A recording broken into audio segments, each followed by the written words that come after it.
What's up, YouTubers and plant lovers? It's Justin, and today I wanted to show you how I care for my Celosia Dragon's Breath.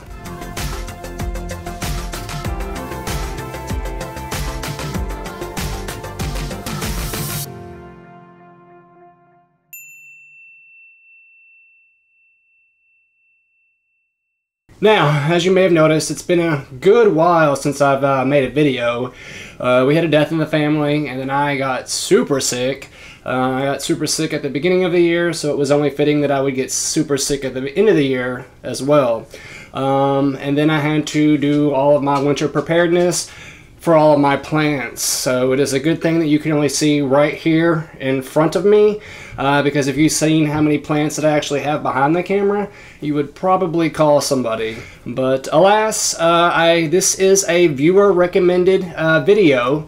I had a viewer that I ran into that requested that I did a video on the care of this plant. So Miriam, this one is for you.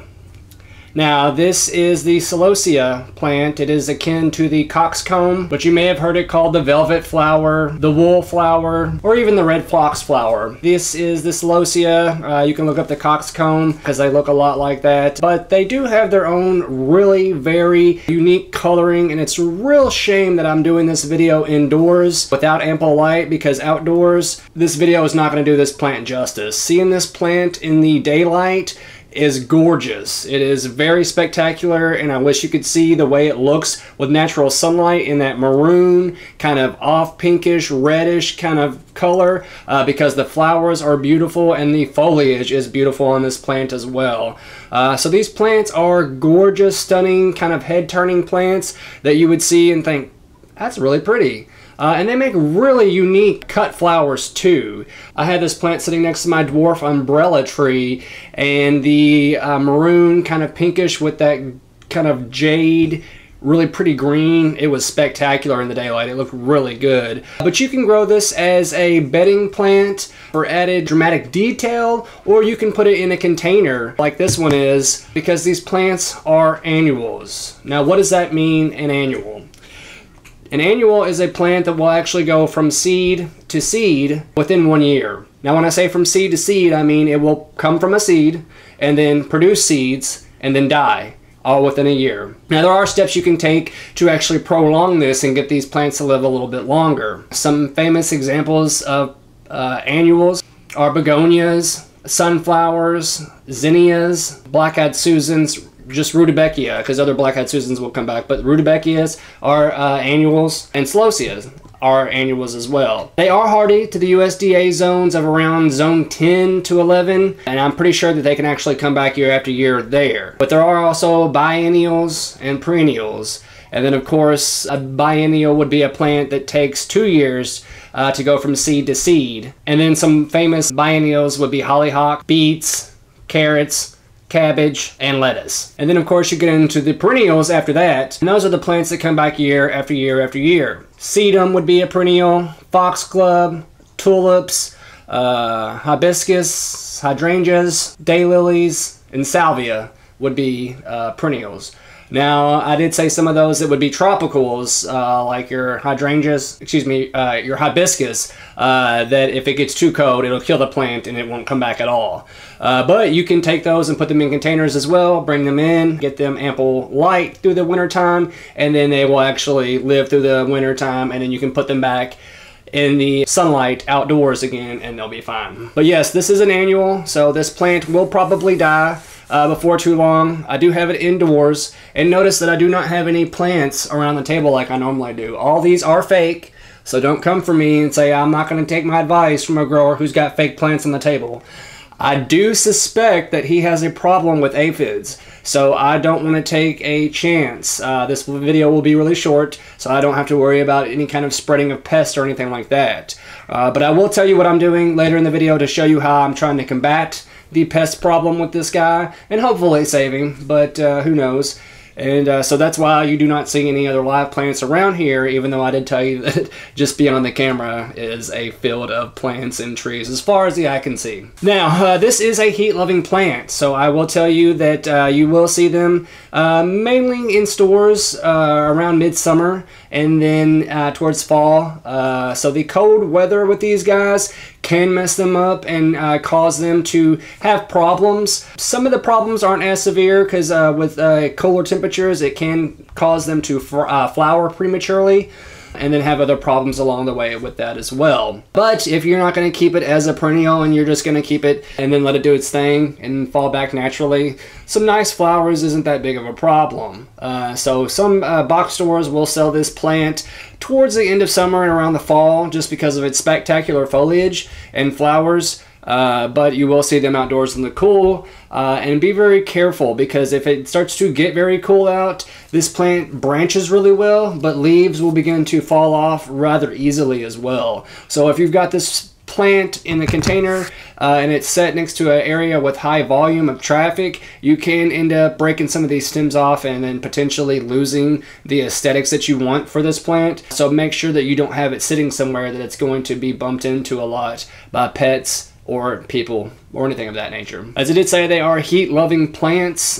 Typically they like it around 80 degrees and then a little bit lower, and the plant, like I said, will have some problems and it may not come back. So you definitely want to take it in if you're going to keep the plant from year to year. And just make sure that you just set it in a place that gets about 6 hours of direct sunlight a day, especially once you have it selected for your garden area that you want to put it in. You want to make sure that it's going to get a lot of ample sunlight because these plants need that. They do tolerate very high heat, high humidity situations really well. And then when you talk about water, you want to make sure that these guys stay watered fairly well. Now, established plants can go a while without watering in between, so they are a little bit drought tolerant. But if you want to see the beautiful foliage and the beautiful flowers, you need to water them quite regularly, especially if your plant isn't established. You will begin to notice that the leaves will kind of furl in and look rather stressed out if it's really hot out and they haven't had water in a couple of days. So you want to take care to make sure that the soil actually does have some moisture to it just about all times, especially when it is really hot outside, and that will help your plant make it through the hot times ahead as well. When picking the soil, you always want to make sure that the Celosia will have a really quick draining soil. A lot of people mix in some perlite or vermiculite in there to kind of help with drainage. And then you also want to mix in some light organic compost too for just added nutrients and to help with water retention that way as well. Now, I do recommend mixing in something to help with the acidity of the soil. Celosias like it lightly acidic, around 5.6 to 6.0, on up to about 6.5. So mixing in some cocoa coir will help with that. But like I said, as long as your soil drains relatively quickly, you should be okay. Like I said, they do like it a little nutrient rich and then slightly acidic, so that will actually keep your Celosia doing really well. And then also being able to absorb and unlock all the nutrients in the soil. If you have it really neutral, well, I guess I really shouldn't say neutral, but if you have it more neutral or alkaline, it will affect the nutrients that your plant will be able to absorb, and it won't look its best that way either. So you do want to keep an eye on that and make sure that you can address it if there is a problem.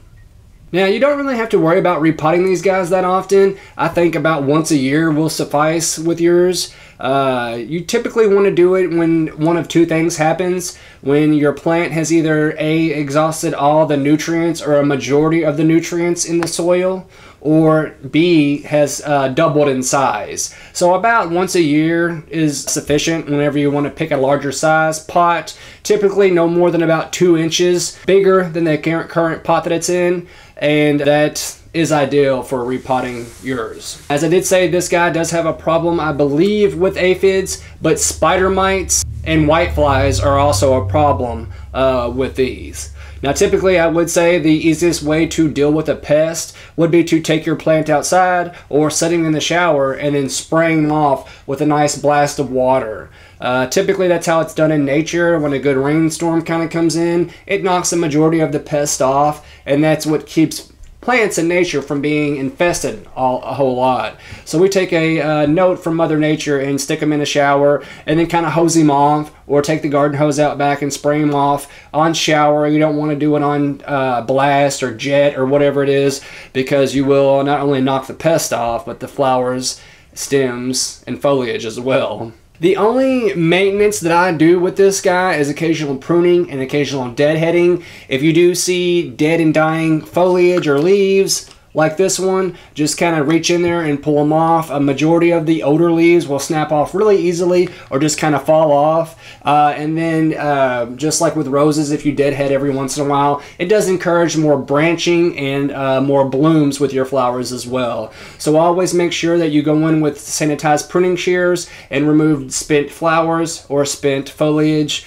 or anything of that nature, or anything that looks rather unsightly. A good note with these guys is that they are non-toxic to pets and to people as well. And Celosias are typically eaten as a salad kind of additive in Africa. So you can munch on the leaves and not have any problems, but the ASPCA does say that this plant is non-toxic, so you don't have to worry about any problems there either. Typically they like higher humidity levels, so if kept indoors you want to have them rather close to a humidifier. I would say anywhere from about 40 to 60% is ideal, but they can tolerate a little bit lower humidity levels, though not for too long. Like I said, you do want to slow the watering down in the winter months because your plant will not be receiving as much light as it does during the summer. Therefore, it doesn't need as much water and humidity to go along with the lesser amounts of light that it's receiving. So do yourself a favor and make sure you are cutting back. Typically, about once a week, I will go ahead and water him, probably about 5 cups of water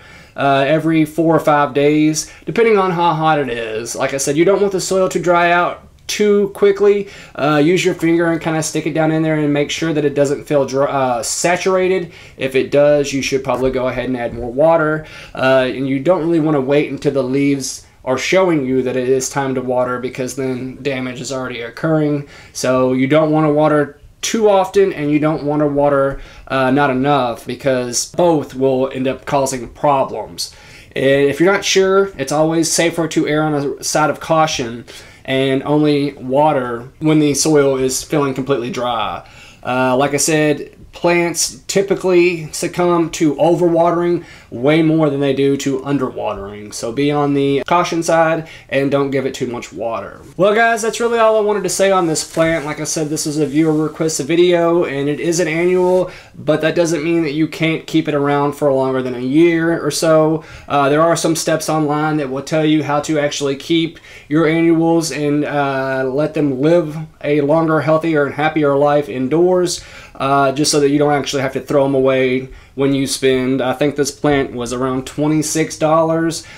Fortunately, I got it on sale because the stores were getting ready to get ready for the cooler months. So of course Lowe's, Home Depot, and Walmart, they'll all start marking their plants down. And as always, I'd like to thank my patrons.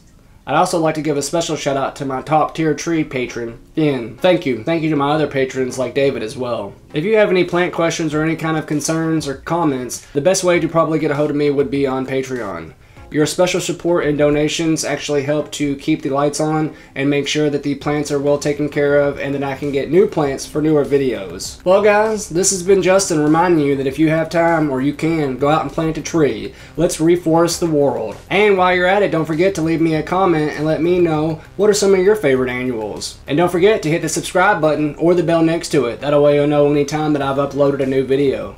You guys take it easy, have a good one, and don't forget, always plant prudently. Thank you, YouTube.